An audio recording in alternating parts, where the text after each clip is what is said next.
Hello and welcome to Current Affairs Daily. আজি আমাৰ সেশনটো start কৰিব গৈছোঁ। And the first topic is the sustainability paradox. এইটো topic আজিৰ আসাম ট্ৰিবিউনত আহিছিলে আনসাষ্টেইনেবল সাষ্টেইনেবিলিটি আৰু তাৰ কাৰণে এইটো টপিক মই ইয়াতে ইনক্লুড কৰিছোঁ। তাই কৈছে যে India is rapidly pursuing renewable energy targets like 500 গিগাৱাট non fossil fuel capacity by 2030। মানে ইণ্ডিয়াই ৰিনিউৱেবল এনাৰ্জি টাৰ্গেটবিলাক পাৰ্চিউ কৰি আছে আৰু তাৰ কাৰণে ইণ্ডিয়াই টাৰ্গেট ৰাখিছিলে যে 500 গিগাৱাট of energy will come from non fossil fuel আৰু তাৰ কাৰণে নন ফসিল ফিউল বাই 2030 আৰু তাৰ কাৰণে কিছুমান সোলাৰ উইণ্ড বায়োগেছ এণ্ড ইভিজ এইবিলাকত ইণ্ডিয়াই ধ্যান দিছে। আৰু আৰ্টিকলত কৈছে যে যদিও এইবিলাক গ্ৰীণ সলিউশ্যনছ হয় কিন্তু ইয়াৰো কিছুমান hidden environmental social and economic consequences থাকে আৰু এইটোৱে এটা new wave of unsustainable practice start কৰিব পাৰে। আৰু সেই প্ৰেক্টিছবিলাক কি আমি চাম তলত। কি issues clean tech waste crisis. আমাৰ যিবিলাক ক্লিন টেক আছে লাইক ছ'লাৰ পেনেলছ ইভিজ ইয়াৰ কাৰণে অলৰেডি সোলাৰ পেনেলছৰ কাৰণে already 100 kiloton of solar waste এতিয়ালৈকে ইণ্ডিয়াত আছে আৰু এইটো 600 কিলোটন হৈ যাব বাই 2030 আৰু 19,000 কিলোটন বাই 2050। আৰু যিটো ইলেক্ট্ৰিক ভেহিকেলৰ বেটাৰী আছে India already generated 50,000 metric tonne of used in 2022-23। তো এটা বছৰতে 50,000 metric tonne of used EV বেটাৰীৰ কাৰণে হৈছে আৰু ইয়াৰ ভিতৰত 2600 মেট্ৰিক টন লিথিয়াম আয়ন ৱেষ্টটো আছে। প্লাষ্টিক ৱেষ্ট আমি জানো আমি দেখিয়ে থাকোঁ প্লাষ্টিক ৱেষ্ট কিমান ভয়ানক হৈ গৈছে।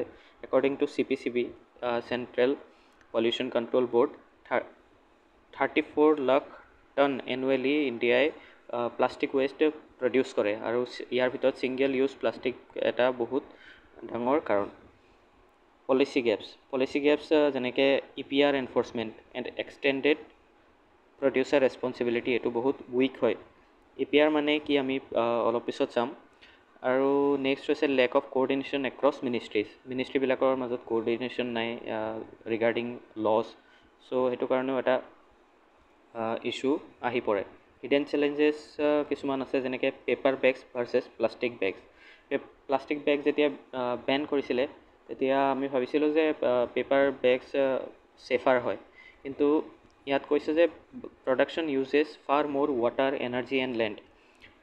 প্লাষ্টিক বেগতকৈ পেপাৰ বেগ প্ৰডাকশ্যনত বহুত ৱাটাৰ এনাৰ্জি আৰু লেণ্ডৰ লছ হয় আৰু গ্ৰীণ হাইড্ৰজেন আমি দেখি থাকোঁ গ্ৰীণ হাইড্ৰজেনৰ কাৰণেও বহুত হাই ৱাটাৰ এণ্ড এনাৰ্জি ইনপুট লাগে।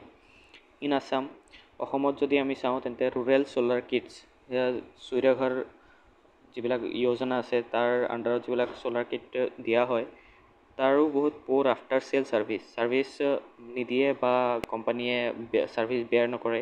চ' এইটো এটা তাৰপিছত এই বস্তুবিলাক বেয়া হৈ যায় আৰু তাৰ কাৰণে এটা বাৰ্ডেন ষ্টাৰ্ট কৰে on poor families. What is EPR extended producers responsibility কি হয় এবাৰ চাওঁ। According to OECD organisation for economic cooperation and development international organisation হয় আৰু সেইটোৱে ডিফাইন কৰিছে যে EPR as an environmental policy approach where producers responsibility for a product is extended to the post consumer stage. So' যিটো company বা প্ৰডিউচাৰৰ responsibility থাকে regarding their products যেনেকৈ ছ'লাৰ PV মডিউলেই হওক বা বেটাৰিছে হওক সেইটো খালি চেললৈকে তেওঁলোকৰ ৰেছপনচিবিলিটিও নাথাকে। আফটাৰ চেল যেতিয়া কনজিউমাৰে কনজিউম কৰে আৰু তাৰপিছত যেতিয়া ৱেষ্টলৈ পৰিণত হয় তেতিয়াও তেওঁলোকৰ এটা ৰেছপনচিবিলিটি থাকে যাতে সেইবিলাক ৰিচাইকেল বা তেওঁলোকে ৱেষ্ট ভালকৈ ৰিচাইকেল কৰিব পাৰে। EPR কাৰণে ইণ্ডিয়াত কি পলিচি আছে। প্লাষ্টিক ৱেষ্ট মেনেজমেণ্ট ৰুলছ 2016 এইটো দুবাৰ এমেণ্ডমেণ্ট কৰা হৈছে 2018 এবাৰ আৰু 2022 এবাৰ। 2022 এমেণ্ডমেণ্টত এইটো requires producers of electrical and electronic equipment EEE to collect and recycle specified percentage of waste. ইয়াতে প্ৰডিউচাৰবিলাকক নিৰ্দেশ দিয়া হৈছে যে তেওঁলোকে ইলেক্ট্ৰিকেল আৰু ইলেক্ট্ৰনিক ইকুইপমেণ্ট যিবিলাক তেওঁলোকে চেল কৰে সেইবিলাক ৱেষ্টলৈ পৰিণত হোৱাৰ পিছত কালেক্ট কৰিব আৰু সেইবিলাক ৰিচাইকেলো কৰিব আৰু এটা পাৰ্চেণ্টেজো দিয়া হয় যে ইমান পাৰ্চেণ্টেজ আপোনালোকে ৰিচাইকেল কৰিব।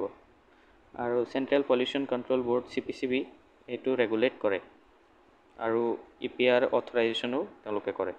বেটাৰী ৱেষ্ট মেনেজমেণ্ট ৰুল 2022 এইটোৰ আণ্ডাৰত আগত যিটো আছিলে যে এইটো প্লাষ্টিকৰ কাৰণে আছিলে আৰু এইটো বেটাৰীৰ কাৰণে।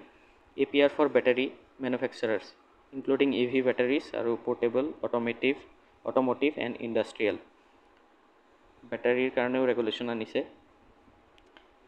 Practical steps for smarter green transition extend the ambit of EPR প্লাষ্টিকলৈ আনিছে, বেটাৰীৰ কাৰণে আনিছে, চ'লাৰ PV মডিউলৰ কাৰণে আনিলে ভাল হ'ব। আৰু policy must weigh full life cycle impacts like paper versus plastic. আমাৰ যিবিলাক পলিচি আনে তাৰ এটা লাইফ চাইকেল ইম্পেক্ট বা লাইফ চাইকেল এটা কষ্ট থাকে। যেনেকৈ পেপাৰ অনাৰ ফলত বহুত এনাৰ্জিৰ লছ বা water loss, land loss etcetera হৈছিলে আৰু তাৰ এটা থৰো ষ্টাডি কৰি পেলাই তাৰপিছত পলিচি ইমপ্লিমেণ্টেশ্যন কৰিব লাগে। নেক্সট এক্সাম্পল দিয়া আছে কমিউনিটি লেড মডেলছ। তাতে solar fencing against elephants in Goalpara দিয়া আছে। যিহেতু হিউমেন এলিফেণ্ট কনফ্লিক্টৰ কাৰণে বহুত লাইফছ লষ্ট হয় বা গ্ৰেইনৰ খেতি নষ্ট হয় বা ঘৰ ভাঙে, তাৰ কাৰণে চ'লাৰ ফেন্সিং কৰা হৈছে আৰু চ'লাৰ ইউজ কৰি পেলাই তাতে এটা ফেন্সিং কৰা হয় আৰু এইটো নন লিথেল হয়। মাইল্ড এটা শ্বক দিয়ে এলিফেণ্টক যাতে তাৰপৰা পলাই যায় আৰু এইটো এটা ছাষ্টেইনেবল প্ৰেক্টিছ হয় আৰু এইটো ছাকচেছফুল হৈছে কাৰণ ইয়াৰ অ'নাৰশ্বিপ, মেইনটেনেঞ্চ আৰু ফেয়াৰনেছ লোকেল পিপলে কৰে। তাৰ লোকেল মানুহে ইয়াৰ মেইনটেনেঞ্চো কৰে আৰু অ'নাৰশ্বিপো কৰে আৰু তাৰ ফলত ফেয়াৰনেছ থাকে। Urgent need to prevent green growth from becoming a new environmental disaster. এতিয়া যিটো ইণ্ডিয়াই গ্ৰীণ গ্ৰ'থৰ কথা কয় সেইটো যাতে এনভাইৰমেণ্টেল ডিজাষ্টাৰ নহয়, এইবিলাক কাৰণৰ কাৰণে এইটো ইণ্ডিয়াই ধ্যান দিব লাগে। The next topic is about Viksit Bharat Rozgar Yojana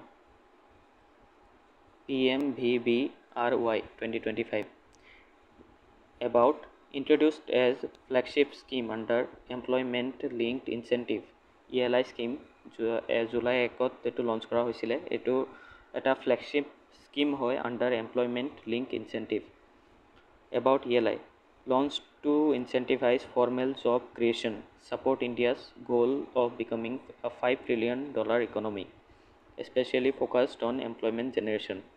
Same আৰু এটা আছে PLI production linked incentive, তাতে manufacturer linked incentive দিয়া হয় আৰু এইটো হৈছে ELI এমপ্লয়মেণ্ট। এইটো এমপ্লয়মেণ্টক স্পেচিয়েলি ধ্যান দিয়ে তাকে যাতে ইনচেণ্টিভাইজ কৰিব পাৰে ফৰ্মেল জব ক্ৰিয়েশ্যনক।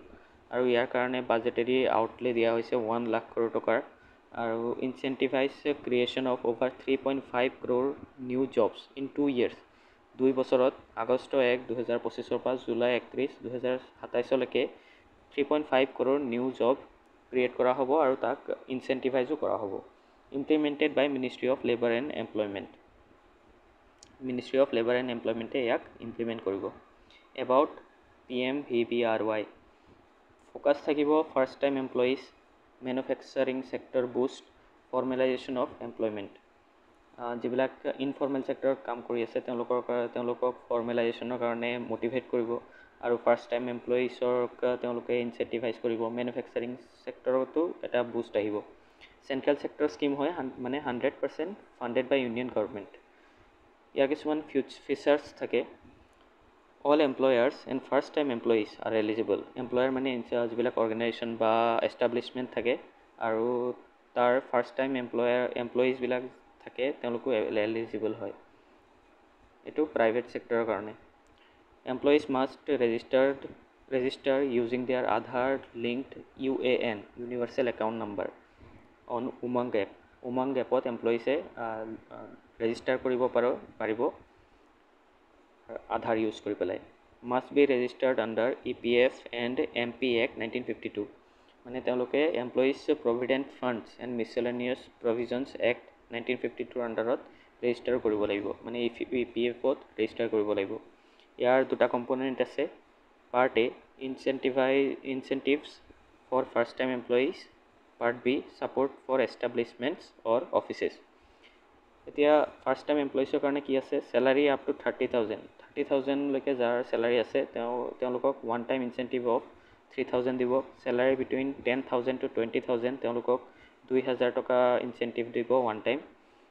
আৰু পাৰ্ট বিত যিটো আছে support for establishment or offices, incentive দিব তেওঁলোকক 3,000 per month per new employee. মানে এতিয়া যিমান এমপ্লয়ি আছে তাৰ ওপৰত যদি নতুন এমপ্লয়ি লয় তেতিয়া পাৰ এমপ্লয়ি হিচাপত 3,000 টকা পাৰ মান্থ দিব, যাতে both ফ্ৰেছ আৰু ৰিজনাৰো এইটো এপ্লিকেবল হয় for a sustained period of 6 months। মানে কি কৈছে, employees must work in the establishment for at least 6 months।